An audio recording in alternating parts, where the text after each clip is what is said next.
All right, well, didn't mean to cut you off. I found it. So what I did,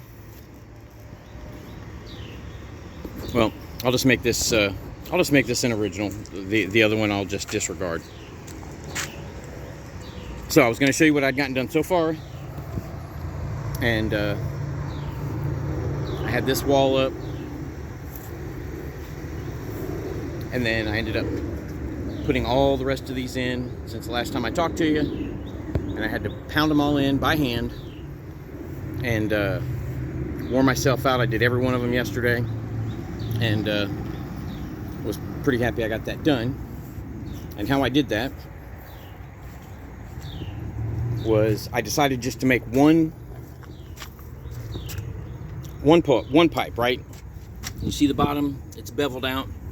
I did a previous video where I could not find that one, so I pulled this one out and I was going to show you, but then I decided to go ahead and find that because I wanted to show you what I had done. So basically, I got these caps.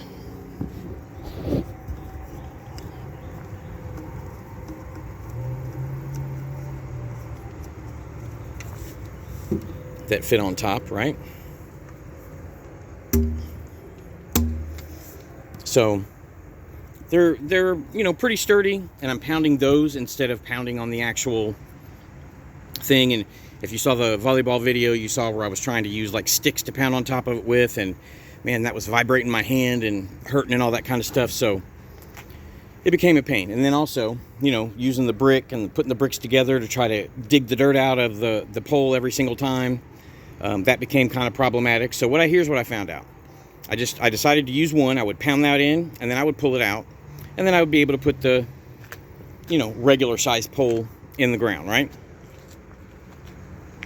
With that being said, I also figured out, after buying several different drill bits and a couple of other things to try to figure out how to get the dirt out of this so that it wouldn't be so problematic and I could kind of make a system out of it, none of that stuff worked. I bought several things, none of it worked. So after pounding one of those in the ground, I brought this and I just dropped it on the ground. When I did, boom, a little bit of dirt fell out of it, right? The rest of it was still stuck up there. But as you can see, all this dirt right here, what I did was I would come over here, and just at the very end, I would start tapping that harder than I'm doing now. But, I would start tapping that, and then boom, it would just boom, it would juke, juke, juke a little bit at a time, would start falling out of the bottom. Then I would tap some more, and a little bit more would come out, and then I would tap some more, and boom, all of it would come out. So that turned out to be a much easier process. But as you can see, like this cap here was this. Now it is this. And I went through, that was the third one. So the first one I did without the rubber piece. So that rubber piece is a rubber cap used in certain situations. And I saw that and I thought, that'll take some of the pressure off and maybe it won't bust them as easy. Turned out I was right. So I was able to get all of these poles in the ground with just that one rubber cap. But I did end up busting 3. I bought four caps total and ended up busting 3 of them. But after getting 3 of them, I got them all done, with the exception of any poles that I'm going to have to put in order to make the elevated net. I'm still going to have to do those, but I should be able to do that without even busting that cap. I think I also figured out after doing this several times that when I hammer,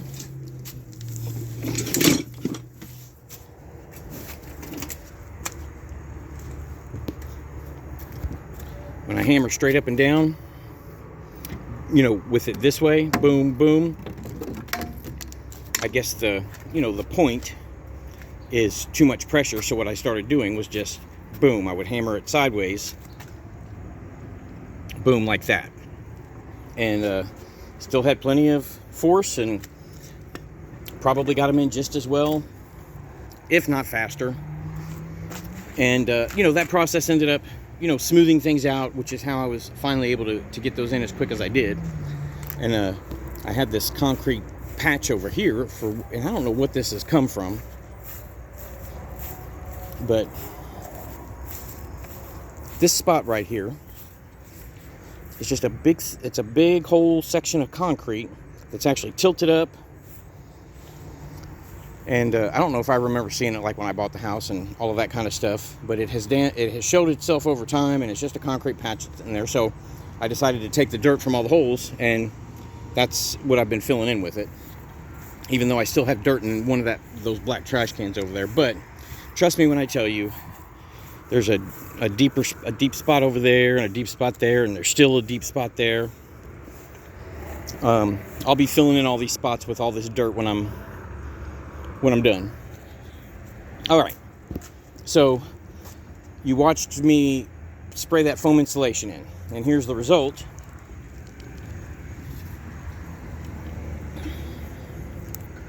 Flimsy, right? And you can see that insulation has disintegrated almost all the way through.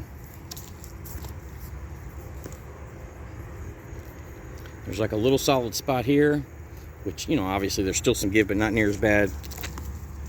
And then another solid spot right here, which, if you can get it solid, I mean, I think it's going to do what I really want it to do. And like I said, this was experimental. The goal is to put it in this, being the stuff that's going to go all the way across the top. And hopefully it makes it way less pliable and strong enough so it doesn't bend. And if I have to, I'll not only put it in here going all the way across, but I will put it in these, because this is the same material, that the last one that goes straight up and down. So if it works, I'll put it in these, and then it'll make it more solid, and that way I don't have to worry about bending out with the weight of the net or the wind blowing or anything like that, hopefully. So that's what's been done there. Since then, I think I also got these clips that you see from up top, right? And they're in all of these now. And that way, if it works out to where I can keep this in all one piece, and I can get it to be solid, when I do have to take it down, all I gotta do is pop it off the clips, take it down, store it away somewhere, probably behind over here or something. And same with that long one that's gonna go there, the one that's gonna go there, and the one that'll come across here.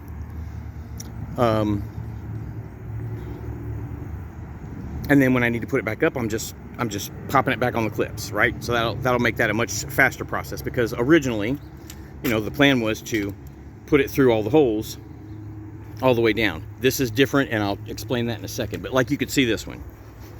And of course, this is moved out of the way. I had to bend it around the RV in order to get the truck out. But, you know, this is going all the way down, and you can see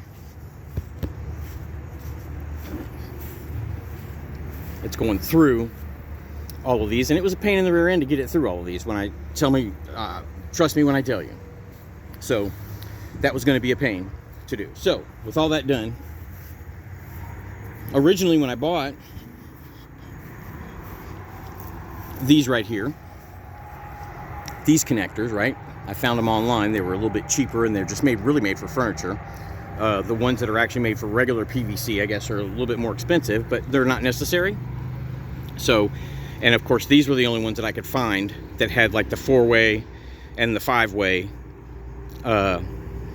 openings on them, right? And when I saw the 4-way and 5-way openings, all I saw originally were these two, and if they were sitting the right way, then I can use them to, if they were at an angle, I could use them to support, right, going up and down. The problem was that, and I didn't realize this at the time, somehow I didn't see it, but neither of, this is just a 4-way, and that is a 5-way. Neither of those will sit on these this way, in order for me to have them at that angle. Now, if there's two pipes that I use to put them together and they're at an angle going up, which is really, when I first got them, it was really more about the net going up, and I was going to have 2 or 3 pipes connected, and then all those connectors were going to have those 2 angles coming down, so I could throw supports down if I needed. But I'm starting to think now, I may have to do supports here if I can't get this line sturdy enough. So I was trying to do the angle thing there, but it just wouldn't work. But what I did was I just drilled a hole up through here. I bought a little drill bit that'll do that, and I drilled a hole up through here. So now I can make it do the angle. So if I need to, I can now bring poles off here and give it some support. And from all the way up top, because keep in mind that'll be raised up in the air, way up in the air, but I can still do, you know, that coming down, and then I'll have connectors connecting whatever poles would come down from that, just like whatever this angled net's going to be. And I can give support, obviously, when that angled net's going to be up. I can get, it's obviously going to come down that way. I can give support going down the back side because that's my property there. I can give support in between all of these, coming down the sides, both sides if I need to. And obviously, and then I can give support, you know, from here going this way or to the back side if I have to. I'm hoping I don't have to do that because I really don't want to take away from the volleyball net area, so I don't really want to have to just give supports on the inside if I don't have to, but we'll see what happens. I'm really hoping that if I get this little steamer and I put the foam insulation in here the right way that this guy showed, it'll harden up and it'll be strong enough to do what I need it to do. And then if that doesn't work, I've got some little steel things in there. I think I showed you in the last video. So we'll see what happens. So now I'm in the process of, you know, splitting all the ends on all this different pipe that will go in all of the poles that I put in the ground. And it's been a tedious process, I got to tell you. So how I started,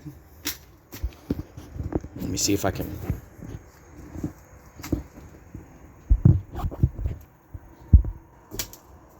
make it stand up. So what I was originally doing, first off, I had to cut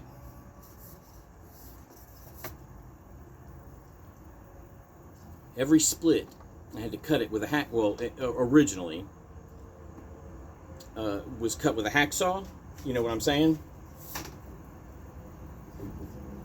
I've got a saw over there somewhere, and that was difficult, and it took a while. And that was just when I did like the first couple poles out here, and I'm like, that ain't gonna work. That's just too much, right? And then I would take this, and I would stand here.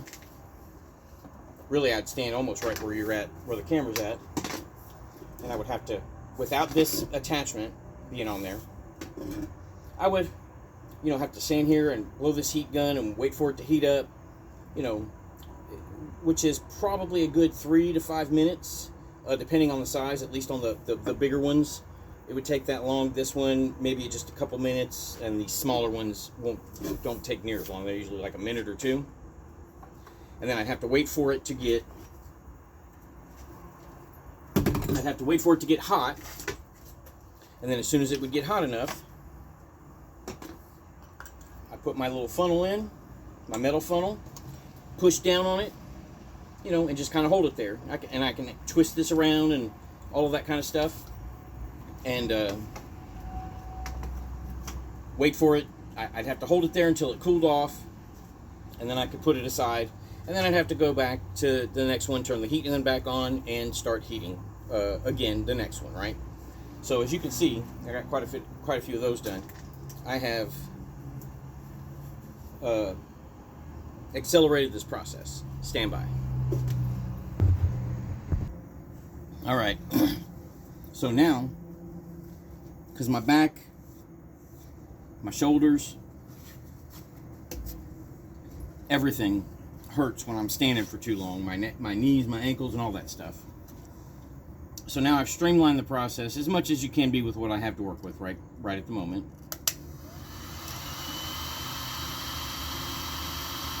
And I added that attachment.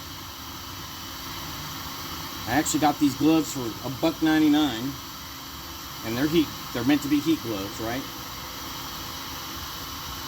So now it is heating it up, and I'm just spinning the pole.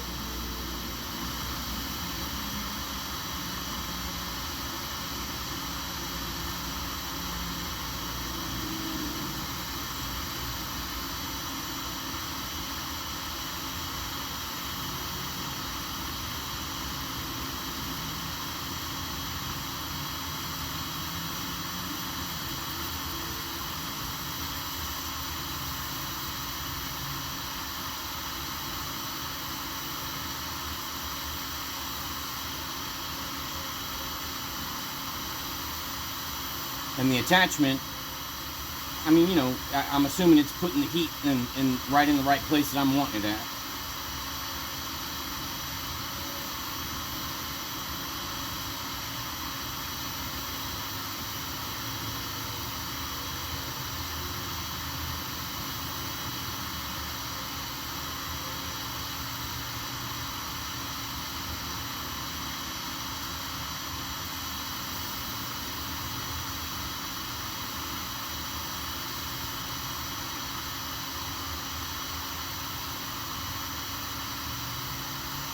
Once you get it hot enough,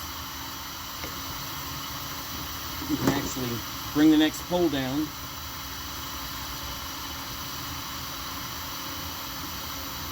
Set it in place and let it sit there for a minute. Should have enough time to get this in here. Except for, I definitely did not let that heat up long enough.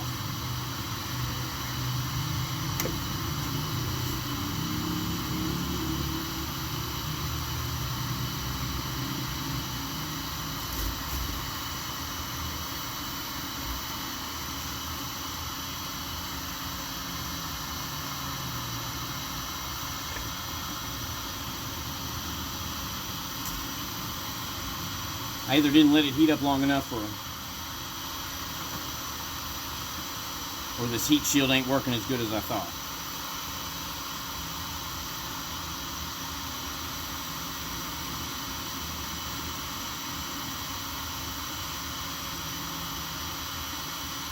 Sorry, the dry mouth is back again pretty bad. I know you see me moving my lips and basically sucking on my tongue, and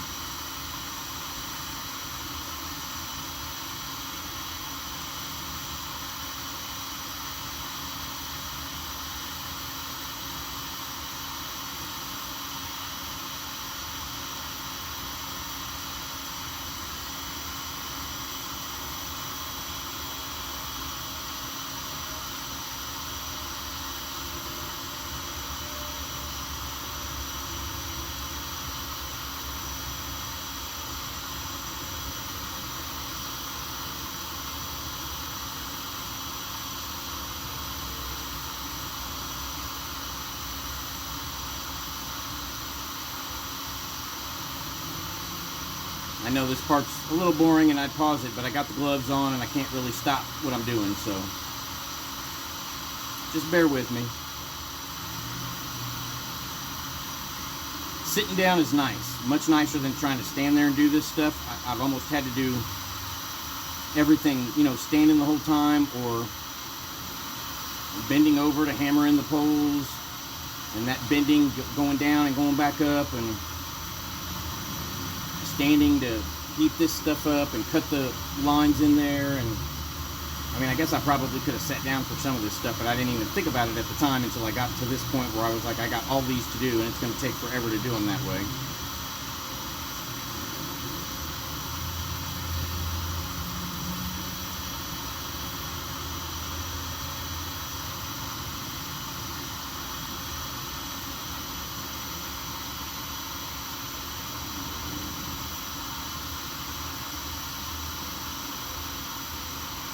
So, if you remember the brick I showed you back there, you know, the one I pounded all the dirt out with the first time and all that kind of stuff, that's sitting there for a reason. And so I can put when I get done with this, I can put the other end of that pole in there,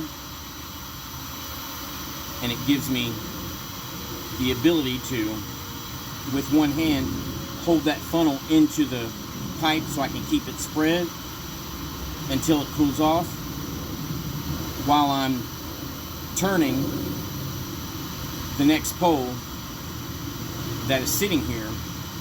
So I'm not, once I get this first one done, usually I can sit here and hold this while it's spread out, and about the time it takes it to cool off, the other one is done, and then I could bring it out and do the next one, and I can just keep going. And much easier on my back, much easier on everything, obviously, and a more streamlined, faster process.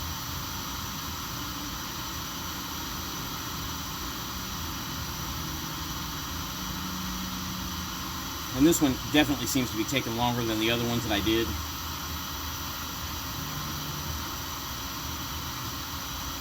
And I'm not sure why.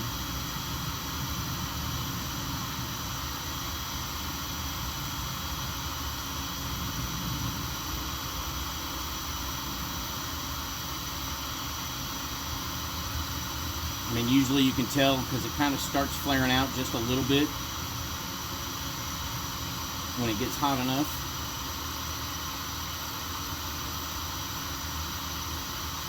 I might be turning them too fast.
All right.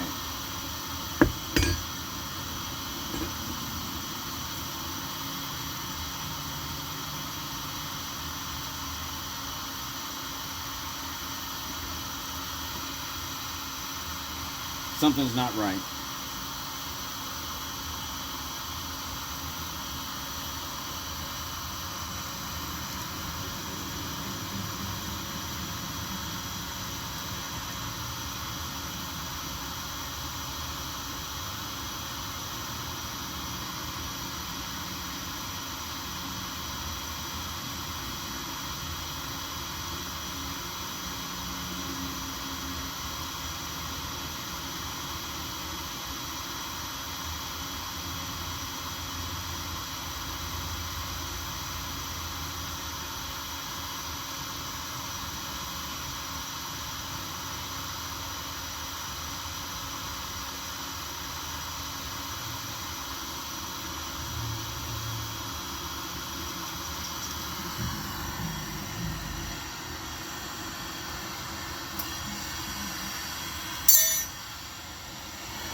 I'm thinking maybe it was that heat shield, I don't know.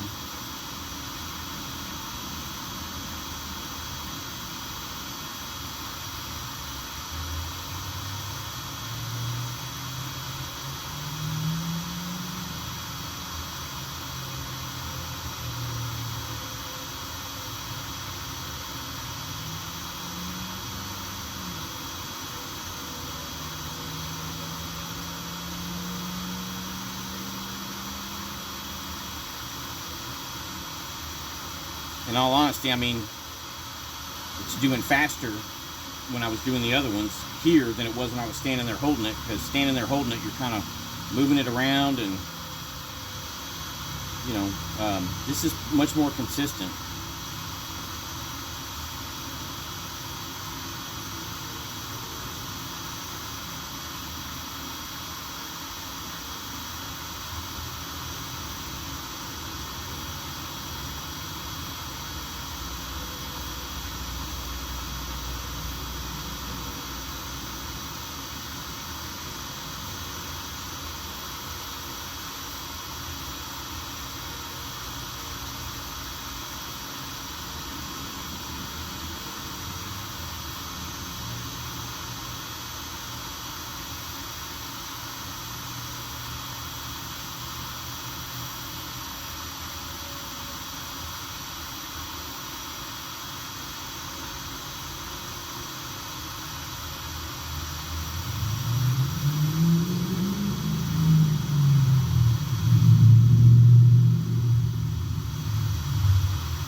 There we go.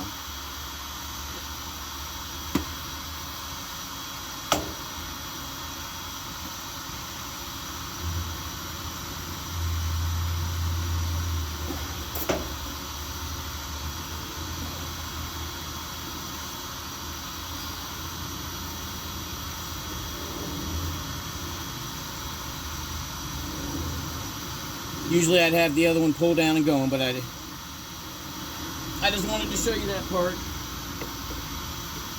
But now I can hold that against there.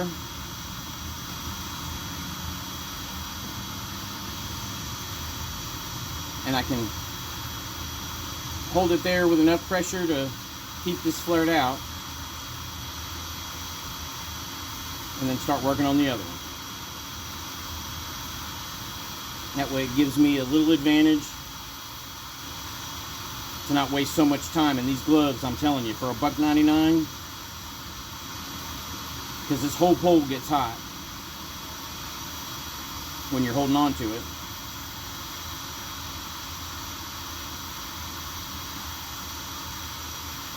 And I'm actually able to hold the, touch the pole easily. And there you go. There's your flared end for the telescopic poles. And I got to do that with every single one of these poles up here.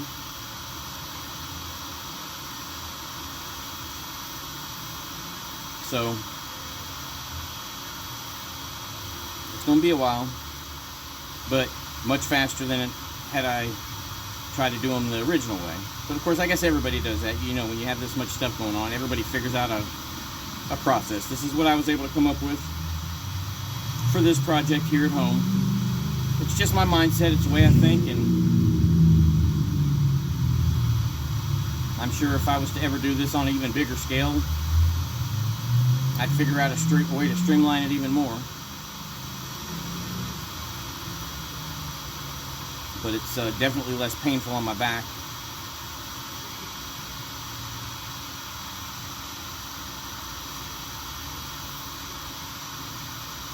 And my knees and my ankles, my shoulders.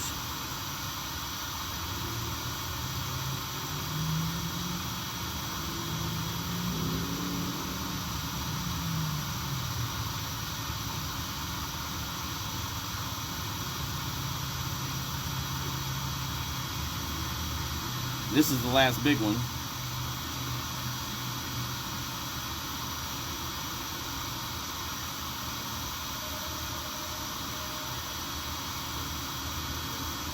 I guess that that tip I had on there must have been soaking up all the heat or something.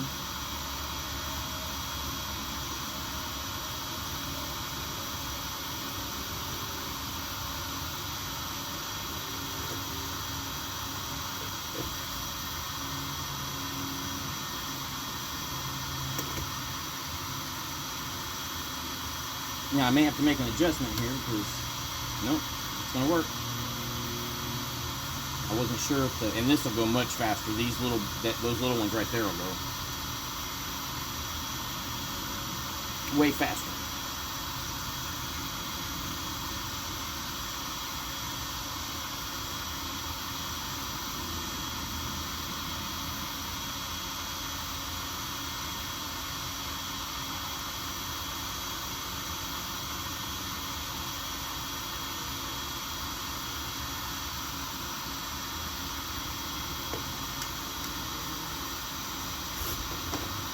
All right, well.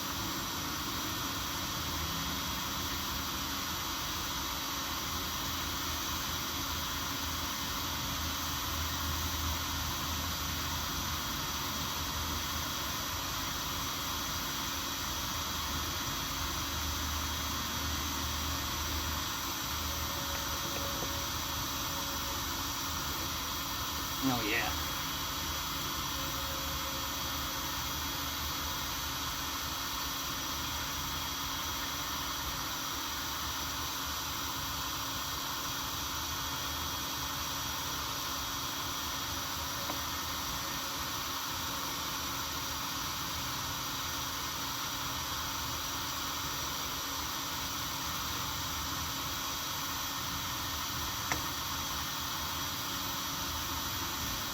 All right, well, I reckon I'll get to work and I'll see you